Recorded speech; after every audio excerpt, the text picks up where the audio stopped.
Balitang boxing mga boss, may pahayag si Teofimo Lopez Sr. matapos matalo ang anak niya kay Shakur Stevenson. Sa isang interview, diretsahang sinabi ng ama ni Teofimo Lopez na hindi raw ginawa ng anak niya ang game plan na tinuro niya. Ayon sa kanya, madaling maapektuhan sa mental game si Teofimo Lopez. Ayon naman sa mga nag-comment, dapat magpalit na lang ng trainer si Teofimo Lopez kung gusto pa mag-improve ang galawan. Dahil wala naman daw magandang diskarte ang nagagawa ng tatay niya. Pinapagalitan lang daw ito sa ring. Hinahanap ang power ni Teofimo Lopez. Samantala, umani naman ang reaksyon mula sa mga bigating boksingero ang panalo ni Shakur Stevenson.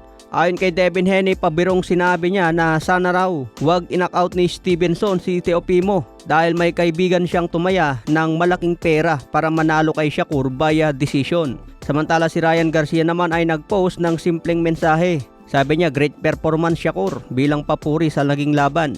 Ipinapakita lang nito na kahit mga rival sa ring, kinikilala pa rin nila ang husay ni Stevenson matapos ang kanyang dominanteng panalo. Sa ibang banda, Cuadro Alas Casimero, may kalaban na mga boss.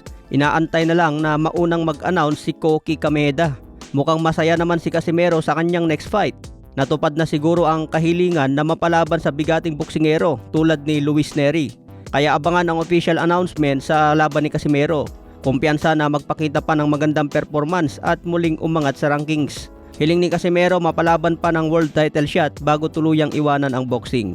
Sa ngayon may kartada na 35 wins, 24 KOs, may 5 talo. Sa kanyang edad na 36, kaya pa rin maging champion.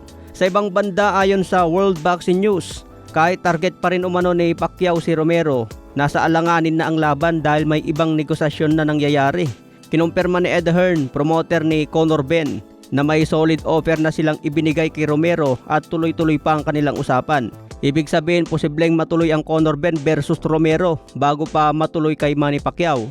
Nag-offer ng mas malaki si Ed Hearn kay Romero para piliin na si Conor Benn.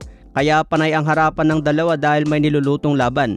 Siguro napapaisip kayo mga boss, paano na yung mandatory defense ni Romero sa kanyang WBA belt? Ang mandatory challenger ni Romero itong si Shakram Giyasov. Hawak din ito ni Ed Hearn mga boss. Sa madaling sabi, hawak ni Ed Hearn si Giyasov at Conor Benn. Kaya pwedeng i-bypass ni Ed Hearn ang mandatory.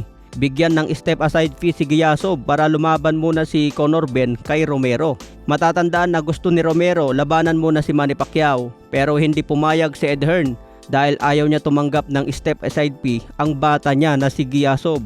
Kaya kontrolado ni Ed Hearn ang sitwasyon sa WBA. Maliban na lang kung bitawan ni Romero ang WBA belt at labanan si Manny Pacquiao. Kaya abangan po natin ang balita tungkol dyan. Sa ngayon, nasa Boss Ironman pa si Manny Pacquiao sa Mindanao.